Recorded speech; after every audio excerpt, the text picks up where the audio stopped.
స్థానిక శాసనసభ్యులు గౌరవనీయులు హరీష్ రావు గారు, నేటి ఈ కార్యక్రమానికి ముఖ్య అతిథులుగా విచ్చేసిన పెద్దలు గౌరవనీయులు శాసన మండలి చైర్మన్ గుత్తా సుఖేందర్ రెడ్డి గారు, గౌరవనీయులు శాసనసభ స్పీకర్ పెద్దలు గడ్డం ప్రసాద్ కుమార్ గారు, గౌరవనీయులు మంత్రివర్యులు పొన్నం ప్రభాకర్ గారు, గౌరవ మంత్రివర్యులు పెద్దలు శ్రీహరి ముదిరాజు గారు, దుబ్బాక శాసనసభ్యులు కొత్త ప్రభాకర్ రెడ్డి గారు, శాసన మండలి సభ్యులు గౌరవనీయులు యాదవ్ రెడ్డి గారు, దేశపతి శ్రీనివాస్ గారు, ఆయిల్ఫెడ్ చైర్మన్ మిత్రులు నర్రా జంగారెడ్డి గారు, ఆయిల్ఫెడ్ అధికారులు, జిల్లా కలెక్టర్ గారు, వేదిక మీద ఉన్నటువంటి జిల్లా ఆయిల్ఫెడ్ ఇన్ఛార్జ్ ఇతర అధికారులు, ముఖ్యంగా తెలుగు నూతన సంవత్సరం సందర్భంగా ఈరోజు ఈ కార్యక్రమాన్ని ఏర్పాటు చేసి ఇనిషియేట్ తీసుకొని ఇంతమంది రైతన్నల్ని ఒక సమావేశ మందిరానికి తీసుకొచ్చినటువంటి వ్యవసాయ శాఖ మంత్రివర్యులు గౌరవనీయులు తుమ్మల నాగేశ్వరరావు గారికి మరొకసారి కృతజ్ఞతాభివందనాలు తెలియజేస్తూ సమావేశంలో పాలు పంచుకుంటున్నటువంటి రైతన్నలందరికీ కూడా తెలుగు నూతన సంవత్సరం సందర్భంగా శుభాకాంక్షలు అభినందనలు తెలియజేస్తా ఉన్నాను. ఇందాక దుబ్బాక శాసనసభ్యులు గారు మాట్లాడుతూ ఒక మాట అన్నారు, ఆయిల్ ఫెడ్ వేసేటువంటి లేదా ఆయిల్ ఫామ్ వేస్తున్నటువంటి రైతన్నలకి 4 సంవత్సరాలు పంట వచ్చేంత వరదాకా రైతుకి ఇబ్బంది కాకుండా ఉండడానికి అని చెప్పి భారత ప్రభుత్వం కానీ రాష్ట్ర ప్రభుత్వం కానీ ఏదైనా సాయం చేస్తే బాగుంటుందని భారత ప్రభుత్వం national mission for edible oil పేరిట పామ్ ఆయిల్ వేస్తున్నటువంటి ప్రతి రైతుకి ప్రతి సంవత్సరం 1 ఎకరాకి 4,200 రూపాయల్ని రెగ్యులర్గా ప్రతి రైతుకి ఇక్కడ ఆయిల్ ఫామ్ పండిస్తున్న ప్రతి రైతు ఖాతాలో రైతు విత్తనం కొనుగోలు చేసిన మరుక్షణం నుంచి పంట చేతికి వచ్చేంత వరదాకా ప్రతి సంవత్సరం ప్రతి ఎకరాకి 4,200 రూపాయల్ని రైతుల ఖాతాలో వేస్తుంది. పడకపోతే అది మీ తప్పది, మీ జిల్లా ఇన్ఛార్జిగా పనిచేస్తున్నటువంటి ఆయిల్ ఫెడ్ అధికారి తప్పు. ఆయిల్ ఫెడ్ అధికారి సిద్దిపేట ఇన్ఛార్జి గారు ఎవరైనా ఉంటే దయచేసి జిల్లా కలెక్టర్ గారు కొంతమంది రైతన్నలకి 4,200 రూపాయలు పర్ ఎకర్ రాలేదంట, ఆ వివరాలు సేకరించి 22వ తారీఖు రోజు ముఖ్యమంత్రి వచ్చేసరికి ప్రతి రైతుకి ఏ రోజు ఏ తారీఖున ఎన్ని డబ్బులు పడ్డాయనేది స్టేజ్ మీద మీరు చదివి చెప్పాల్సిందిగా నేను ఈ సందర్భంగా విజ్ఞప్తి చేస్తూ ఉన్నాను.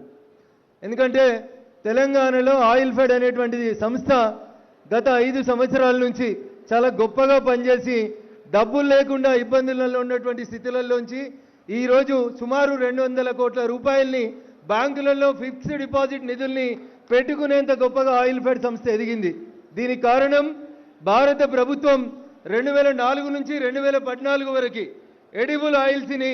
ఇతర దేశాల నుంచి సుమారు 9 మిలియన్ టన్నుల వరకు ఎడిబుల్ ఆయిల్స్ని దిగుమతి చేసుకునేటువంటి పరిస్థితి ఉంటే భారత ప్రభుత్వం 2014 తర్వాత పామ్ ఆయిల్ మీద పెంచినటువంటి సబ్సిడీ, రైతన్నలకు ఇస్తున్నటువంటి ప్రోత్సాహం, నేను ఇందాక చెప్పిన 4,200 పర్ ఎకర్ రైతన్నకు ఇస్తున్నటువంటి విధానం పట్ల రైతన్నలు ఆకర్షితులైనరు. దేశం మొత్తం సుమారు 15 లక్షల ఎకరాల లోపల ఈ పంట సాగు అవుతా ఉంటే అందులోపల మన తెలంగాణ మిగతా రాష్ట్రాలతో పోటీపడి ఎక్కువ శాతం పామాయిల్ దిగుమతికి పామాయిల్ను పండించేటువంటి దిశగా అడుగులేస్తున్నందుకు తెలంగాణ రైతాంగానికి ఈ ఉగాది పర్వదినం సందర్భంగా నేను శుభాకాంక్షలు అభినందనలు తెలియజేస్తా ఉన్నాను. ఎప్పుడైతే 2021లో గౌరవనీయులు తుమ్మల నాగేశ్వరరావు గారు అశ్వరావుపేటకి ఈ ప్రాంతం నుంచి రైతుల్ని పంపండి అని చెప్పి అప్పుడున్నటువంటి మంత్రి గారు హరీష్ గారు అప్పటి కలెక్టర్ గారు అడిగితే దుబ్బాక ప్రాంతంలో ఎవరు కూడా ఈ పామాయిల్ పంట పెట్టడానికి కొంచెం హెసిటేట్ చేసినప్పుడు మొట్టమొదటి రైతుగా దుబ్బాక నియోజకవర్గంలో నేనే నా సొంత గ్రామం బొప్పాపూర్ లోపల పామాయిల్ పంటకి శంకుస్థాపన చేయడం జరిగింది. దాదాపు 3,000 ఎకరాలు సిద్దిపేట నియోజకవర్గం తర్వాత ఈరోజు సిద్దిపేట జిల్లాలో 3 నుంచి 3,500 ఎకరాల వరకు రైతులు పామాయిల్ పంట పండిస్తూ ఉన్నారంటే ఆ రోజు ఖమ్మంకి బస్సులు కట్టి అశ్వరావుపేటకు బస్సులు కట్టి రైతుల్ని తీసుకుపోయి పామాయిల్ గురించి పదే పదే ఎక్స్ప్లెయిన్ చేయడం వల్ల ఈ ప్రాంతాల్లో ఉన్నటువంటి కోతుల బాధ తప్పించుకోవడానికో ఇతర అడవి పందులు లాంటి సమస్యల నుంచి బయటపడడానికో రైతన్నలు పామాయిల్ వైపు అడుగులు వేయడం జరిగింది. నిజంగా పామాయిల్ పంట ఒక రకంగా చెప్పాలంటే రైతుకి మంచి ఆదాయాన్ని ఇస్తా ఉంది. కాబట్టి రైతన్నలు ఎవరెంత చెప్పినా రైతు అన్ని లాభ నష్టాలని బేరీజ్ వేసుకున్న తర్వాతనే తన పొలంలో ఏ పంట వేయాలనేది నిర్ణయించుకుంటాడు. ప్రభుత్వం ఎన్ని ప్రోత్సాహకాలు ఇచ్చినా ఎన్ని సబ్సిడీలు ఇచ్చినా రైతు తన రోజువారీ వ్యవసాయం పనులోపల తనకు నష్టం లేదనుకున్నప్పుడు మాత్రమే ఆ పంట వైపు ముందుకు పోతాడు. పండించిన పంటని పొలం దగ్గర నుంచి ట్రాన్స్పోర్ట్ చేసే బాధ్యతను కూడా ప్రభుత్వం తీసుకొని ట్రాన్స్పోర్ట్ ఖర్చులు కూడా ప్రభుత్వమే ఇస్తుంది. కాబట్టి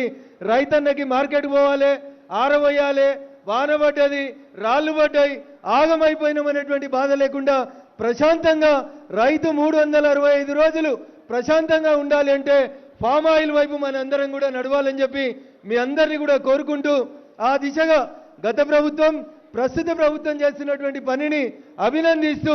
ఎద్దేడిసిన వ్యవసాయం రైతేడిసిన రాజ్యం బాగుపడదు. కాబట్టి రైతన్నల సంక్షేమం కోసం మీరు మేము అందరం భారత ప్రభుత్వం ఇస్తున్నటువంటి సబ్సిడీలు ప్రోత్సాహకాలను తీసుకొని ముందుకెళ్లాలని, ఫామ్ ఆయిల్ సాగు దిశగా మనందరి అడుగులు పడాలని మీకందరికీ మరొకసారి ఉగాది పర్వదినం సందర్భంగా శుభాకాంక్షలు, అభినందనలు. జై జవాన్, జై కిసాన్.